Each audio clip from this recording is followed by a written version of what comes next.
All right. You're listening to NOLA County Radio. I'm your host, Jimi Palacios, WHIV LP New Orleans. On the phone here, I have Anthony Garcia. He has a brand new album coming out Friday, July 17th, Acres of Diamonds. And we've been playing his single here on NOLA County Radio, Santa Rosa. Fantastic track that we've been playing for the last few weeks. And, man, just something that really caught my attention, and absolutely love this track, and a good preview of the 9-track album that he has coming out, and just some fantastic stuff from Anthony Garcia. Anthony, how are you doing, man? I'm doing great, thank you. Absolutely. I'm good, man, and hope that you're doing okay during this whole pandemic thing. I know that these are wild times. Nothing is normal anymore, and even when we get out of this thing, it's not even going to be. It's going to be a new normal. I hope that you've been coping and keeping up with everything, and everything's okay on your end. Yeah, everything's good. Everything's good here, as good as it can be. That is definitely the right qualifier. Everything is good as it can be over here too, man. And I'm hoping that it gets a whole of a hell lot better, man. And we're able to go ahead and get past this thing. But man, thank you so much for being my guest, man. And your music is absolutely fantastic. Really stoked for this album coming out in the world. And I know that it's a wild time to go ahead and release any type of music. But man, this is some really good stuff you got here. Congratulations. Thank you so much. Absolutely, man. Well, talk to us a little bit about putting these 9 tracks together, man. From what I understand, you're originally from Lubbock, now living in Austin, Texas. These are songs that about 10 years old, some of them 2 years old, all kind of like have different time and places associated with them, but all coming together on this album. Talk to us a little bit about putting this album together. Thanks first of all for having me on. This album is a collection of 9 songs, like you said, and they span quite a bit of time. They're songs that have appeared in other projects or on other albums that I've previously recorded. They're songs that have, in my live set, stood the test of time, you could say, in my opinion. I think as artists, we're our own biggest critic. When we look at our own work sometimes, or when we hear our own voices or hear our own songs, we're the first to sometimes throw it in the trash can. I'm probably the biggest culprit in that, or one of them. But these songs are songs that I can look back and say I'm actually proud of these songs. I would say I kind of joke with my friends and anybody that asks me, or I kind of have this joke with myself that this is sort of like my quote unquote greatest hits album of songs that were never hits. Just because they're kind of like my favorite for now. And in fact, the subtitle of the album is called Los Grandes Éxitos, which in Spanish means the greatest hits. I kind of put that to the side in the bottom of the cover, just as a sort of like kind of a little joke, but to underscore that sentiment. These are those songs that have just been with me for a while. The oldest one I think has been around since it's been 13 years, and then the newest one is about 2 years old. So yeah, that's pretty much the synopsis of that. And I felt like just giving the songs like a facelift, if you want to call it, for lack of a better term. I kind of wanted to restore them, polish them off, give them, clean them up, and give them their proper, give the attention that they deserve. It's a fantastic album. Definitely so many Spanish language albums with Los Grandes Éxitos on them. And I totally saw the cover art for that and had a chuckle myself. And man, it fits for exactly what you're trying to do here. And that's really cool that you're able to go ahead and take these songs, a collection of songs that you've been performing for a good while now, and go ahead and get them all together for this particular project. And you mentioned that these are songs that you may have recorded with other bands. What other bands were those that you were in that you took that material from and then put it under your own name? Let's see here. So I was in 2 previous groups, duos that would sometimes, I've always kind of played in a duo situation, and then we would augment it sometimes with a drummer and a bass player, but it was typically always a duo. The other 2 duos happened to be with the girls that I was also dating at the time. The first group was a group called Poco Lambro, Pokolambro. We would kind of approach it where, we would each write a song, and then I would write a song and she would help me out, and she would write a song and I would help her out, in that way. Then the other band was called Outlier, OUTLIER_TX, because I quickly realized after naming our group Outlier that there were a lot of outliers. For being an outlier, we weren't too much of an outlier. But if you're looking at for that on Spotify, some of those actually are on my website. But some of the albums are on my website. Some of these songs were previously released on those under those names, and they were recorded. I wasn't really exactly completely satisfied with the recordings, although they were good. I always felt they could have been better, so I just chose the ones that I felt or there's 5 songs on the album that are kind of old, I guess you could say, and then four that have never been released and are new. And the ones that are older are ones that I wrote 100% myself. Yeah, so those are the 2 groups, and I'm just releasing this kind of for the first time under my own name. Well, I'll say this, man. I'm really glad that this collection of song exists, regardless if they're over 10 years old or they're brand new. It's all new to a lot of us that are hearing your voice for the first time. So I'm super stoked that this is getting out to the world, and to let our audience know, we're speaking with Anthony Garcia. He's got a brand new album, Acres of Diamonds, 9 amazing tracks, out everywhere Friday, July 17th, and we've been playing his single here, Santa Rosa, which is absolutely a fantastic song. I'm going to go ahead and share with the audience a little bit that I told you when we just first jumped on the phone together. One of the things I had read about Anthony's music was that these songs can be compared, in a way, to missing tracks from a Robert Rodriguez soundtrack, and I joked around with Anthony saying, like, I'm always in search for missing tracks from a Robert Rodriguez soundtrack. And the first few songs, man, absolutely that texture. I get textures from, of course, David Hidalgo and the Latin Playboys and Los Lobos and Tito La Riva, all artists that I absolutely love and like grew up with and everything. And I got to ask you, Anthony, like, especially in the first 3 songs, Santa Rosa, Fire Song, Apparitions, which is absolutely fantastic. How much of that at all, if any, those artists, or maybe just being compared to that Robert Rodriguez thing and everything, did it have any factor in like what you're doing there? Because those songs are absolutely fantastic, and they could honestly be on a movie of his. Yeah. I think there's a lot of things that play into the sound. There's certainly the Americana aspect. There's certainly, I'm a big, of course, guitar.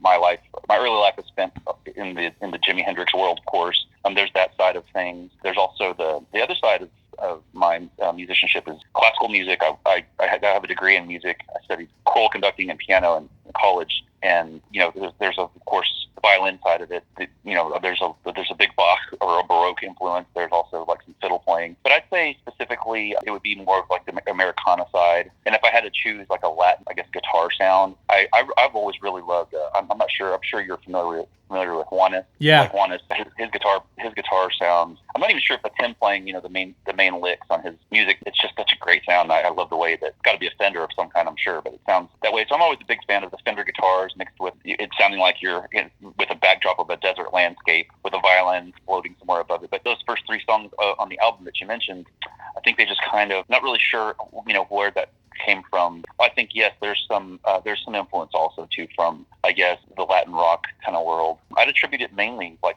to Hendrix, because I think Hendrix kind of is a pretty big, encompasses a lot of music from in the rock world, and then a lot of music has stemmed from the sound that he pretty much perfected. Totally, man. Lot to digest there and everything. It just sounds so good. It just takes me to like all of my love for a lot of that cinema and everything like that. But man, you got a lot of great textures on there. I understand that first and foremost you're a guitarist, and of course your background in music and everything like that, and you just created like this great cinematic sound. Like, it's just really grand, and it's not over the top. It's a really great sound. And honestly, a lot of these songs I could see being like to a soundtrack to a movie that I've never seen before, which is, I think, a great way to go ahead and describe it, regardless of it being specifically Rodriguez or anybody else that's making that type of film or anything like that. But really love the stuff. Honestly, man, I really love the sound. But then also, this is also something that I was happy for as well. That's not the only thing that you have going on here. You have a lot of different textures, even going into like somewhat electronic music with Haunted Hotels, and then some great ballads and everything. Just a nice survey of sounds. Is this what a Anthony Garcia concert sounds like? Just kind of varied and just like all over the place? Yeah, I would say that's pretty much, I guess I would say when I do perform live, even if I perform solo or with a duo, the one thing that people certainly, the adjective that comes out of people's mouths to me when they come to tell me talk to me after the show is versatility, and that's the versatility in composition. It's also the versatility in songs I choose to play. I don't always play gigs of 100% original music. I mean, as a working musician, we are sometimes and often play gigs that are cover gigs, or if I'm playing a house concert, or if I'm playing another show, I tend to mix in songs that I choose. I like to be selective of the songs I choose to play that aren't mine, and those influencers are varied, and there's a lot. So I would say, to answer your question, yes, there's definitely a huge variety of influences in my playing and also in my composition style. And I just look at music as something that we're fortunate enough to be able to spend a little bit of time with in each genre. For example, there's very specialized genres of music, but there's very specialized endeavors that can take you a lifetime to, and you wouldn't even master it. Like being a flamenco guitarist, that's a lifestyle. That's not something you just get into a little bit and call yourself a master. You devote yourself a lifetime to that. Also, being a concert pianist, being a concert anything is a lifetime endeavor. Or in being a jazz musician, that's also a lifetime endeavor. And being versatile, or taking from, you have to be. I want to show respect to those genres of music, and I want to show respect to the people who have devoted their lives to that. Because I certainly would never call myself a concert pianist, and I would never call myself a flamenco guitarist or anything. I would never do something like that. But I can say that I've respectfully spent time listening and trying to familiarize myself somewhat with those styles. So I like to bring those back, and I look at it as like, being a chef. A chef might go and spend time in France learning French cuisine, and Italy learning Italian cuisine, and Asian cuisine, and bring them back and make a fusion. Make their own, have their own style, and bring it back to that. All the styles that you hear in my music are styles have opened my eyes to a new world in certain ways, whether that be classical music, whether that be hard rock, as you want to call it that, and whether it be classical music, electronica music, whether it be songwriting, Americana. All those are genres of music that I've really gotten into because I genuinely love each of those genres. Absolutely fantastic, man, and you can definitely hear all those genres within everything that you're doing there, and I just love the fact that you're able to go ahead and get in a lot of different styles, plus have this amazing Latin tinge to everything that just sounds fantastic that you can kind of hear on pretty much all the tracks and everything like that. So, job well done, man, and I can't wait to go ahead and see you live. I know that you're living there in Austin, and I know that that's a big musical community and everything like that. But man, this has got to be something that. It's pretty rad to go ahead and see live, man. I can't wait. One thing I'd love to go ahead and ask you is about the recording process, because obviously what you've laid down here is absolutely fantastic, and these 9 tracks all over the place, and of course lots of varied sounds and everything.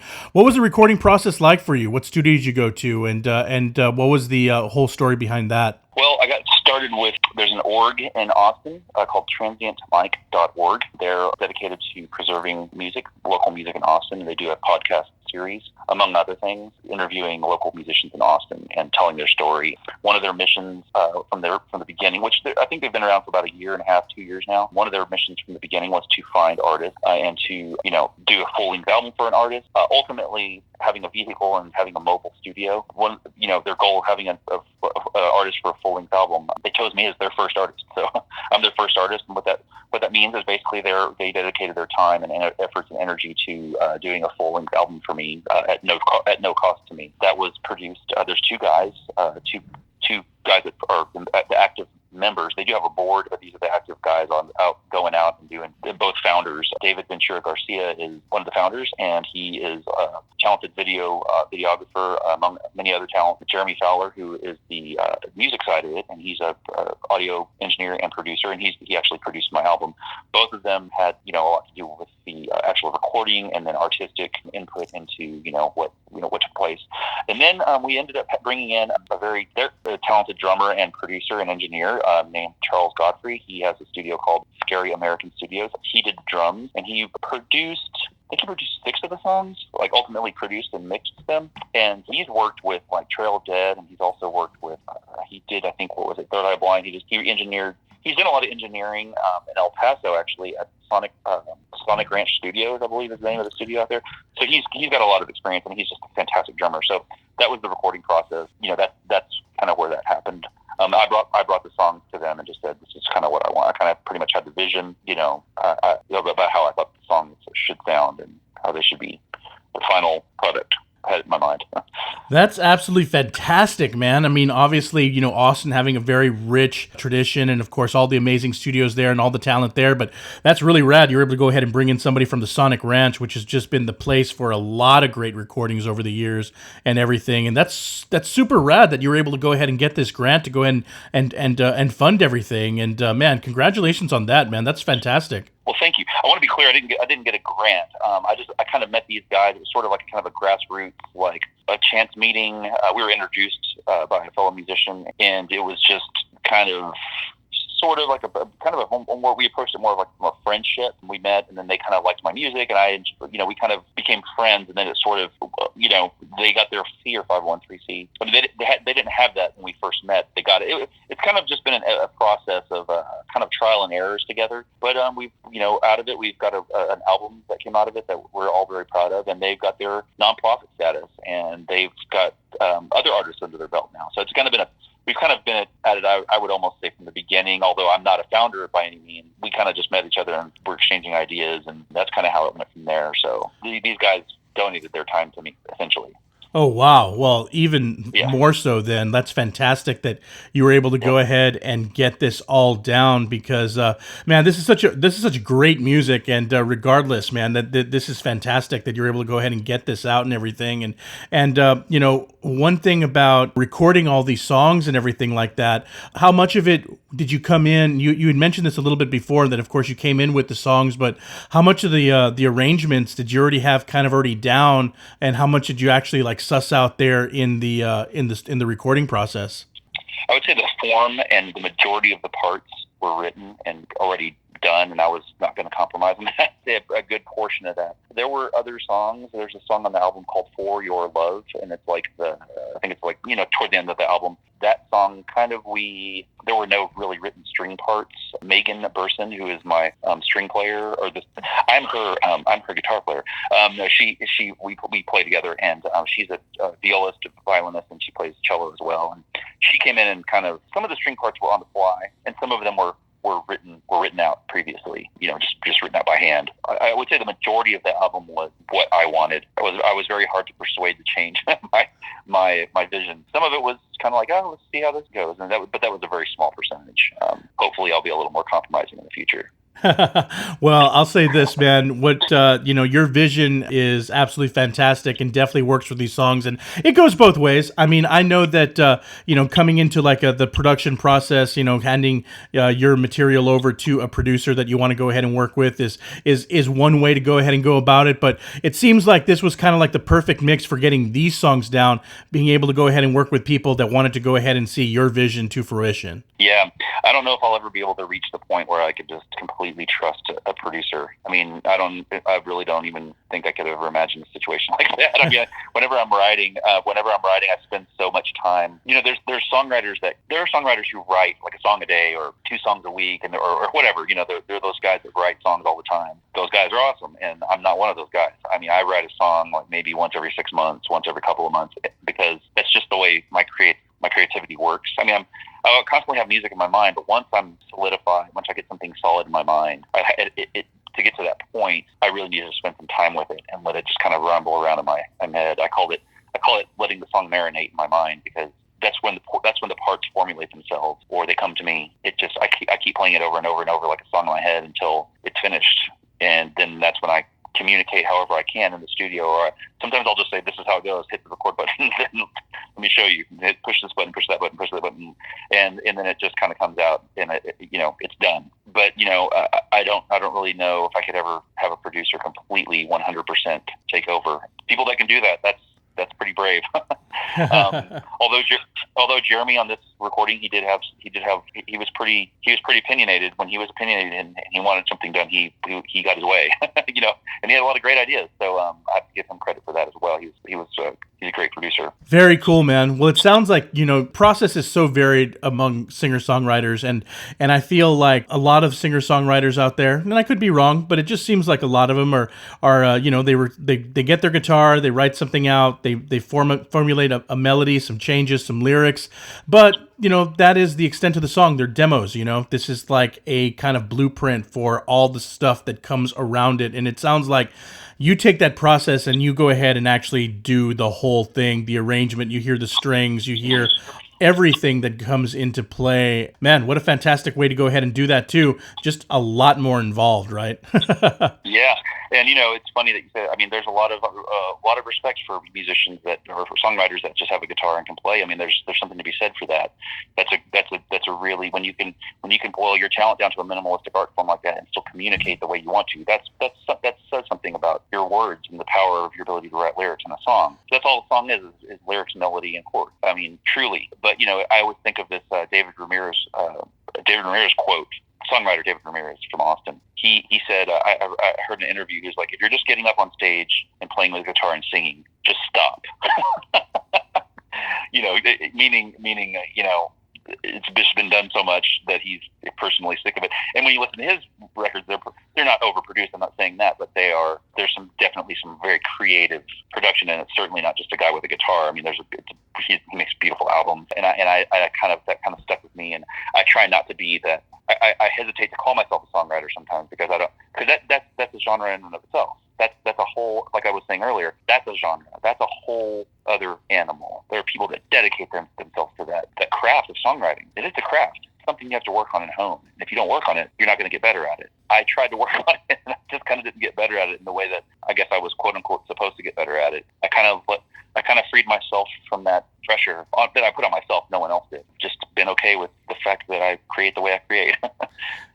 Hey, that's cool, man. I mean, being able to go ahead and realize that. And of course, David Ramirez, man, fantastic songwriter. And of course, he's got an album coming the same day as you, My Love is a Hurricane, man. No, so I'm really looking forward to that too. Yeah. We told him to move his just one day later. So that, He's stealing your thunder. I don't know about that.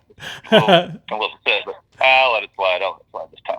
Oh, man. Yeah, he's fantastic, man. All the stuff that he does on his own, of course, also in collaborating like the last couple of years with Glorietta, with Matthew David Vasquez and Adrian Quesada and stuff, man. That's some fantastic stuff. But, man, you've got some fantastic stuff here too, man. And I have to say that, one thing that I know about myself is that once I go ahead and find a project that I really enjoy, like the music that you're making, man, I'm already looking forward to the next project. And I know that's super unfair because this is about to come out in the world, and of course you're going to be playing these songs, and of course I'm assuming once we're able to go ahead and get on the road, maybe play some venues, regionally at least, and maybe branching out from there. And of course you've already been traveling overseas and playing your music for a very, very long time, but man, do you already have thoughts about something on the horizon, or are you just going to go ahead and let this marinate for a while? Oh no, I've got two more albums. I got one more album that's already completed. That's basically like this album, like you said, like a combination of like we listen to now, like combination of Americana, hard rock, I guess you'd call it, classical music, electronica, but it gets even deeper. Songs are already finished. It's in the same vein of like these songs have been tumbling around for years, but haven't been released yet. I've never released them. Maybe one of them I released. So I'm doing that. Like I said, that song's complete. I mean, the album's completed, like in my mind and in notebooks. I'm actually going to sit down today and arrange and write all the parts out and everything like that. And then I've got another kind of more electronica album that I've been doing. So I've got albums that I'm creating and putting together, and it's just there's no time like now just to do it. Absolutely, man. I'm glad that you're getting all this work done, and I'm super stoked for Acres of Diamonds coming out Friday, July 17th, and man, it's some really good stuff, man. And I hope that just like all the music that I play here, I mean, I play it because I really, really enjoy it. I'm independent, so I get to go ahead and pick and choose and play whatever I want. But man, I really hope this catches fire, man, for you, because it's fantastic stuff. And man, maybe the next time around or the time after that, man, getting some label support and everything that goes into that would be absolutely fantastic, dude. Yeah, that would be wonderful. Radical, man. Well, why don't you let our audience know where they can go ahead and find you? I know that you're on the socials and you're pretty easy to find, Anthony Garcia, but where's the best place people can go? Maybe go to your website or places to go ahead and get the album and follow you. Yes. So first of all, my name is Anthony Garcia, but you would want to if you're going to Google search me, please put music at the end of my name, Anthony Garcia Music, because otherwise you're going to find a lot of criminals. And then there's a guy in Australia who is also a guitarist that looks like kind of resembles me, but he's about 50 pounds heavier. I always get confused with that guy. I don't even know who he is. But if you put Anthony, definitely put music at the end of my name, Anthony Garcia Music. My webpage, the homepage, there's a button to pre-order the album, and then all the social buttons are on there as well to videos and other music. So it's AnthonyGarciaMusic.com, and that's where you can find me. Radical. AnthonyGarciaMusic.com, folks. You can go ahead and find out everything that Anthony is doing, and then you could find the correct links to his social media, and you can go ahead and get in touch with him there, man. So, man, Anthony, I've been looking forward to speaking with you for a long time, and I really can't wait to go ahead and for this album to come out, and even after that, can't wait to go ahead and see you live, and hopefully I'll be able to go ahead and get over to Austin, which I do several times a year, and go ahead and catch you live, man. Well, let me know next time you're there. We'll hang out. Absolutely, I will. I have your number now, so I will definitely text you on my way into Austin, Texas, which I definitely get in there several times a year, man. And I'm glad that there's some people that we know and kind of run in the same circles and everything like that. And I figured that was going to be the case because you're from Texas, I'm from Texas. What are the odds, man? The world is small. You know how that goes. Yeah, that's right. Well, man, what a pleasure it is speaking with you here on NOLA County Radio, brother. And man, congratulations again, and fantastic album you have on your hands here. Thank you very much. I appreciate that. Oh, man, my pleasure. And you know what? Till the day, man, stay safe, stay healthy, and of course, when we're able to go ahead and get on the road again, man, safe travels. All right, man. Thank you so much.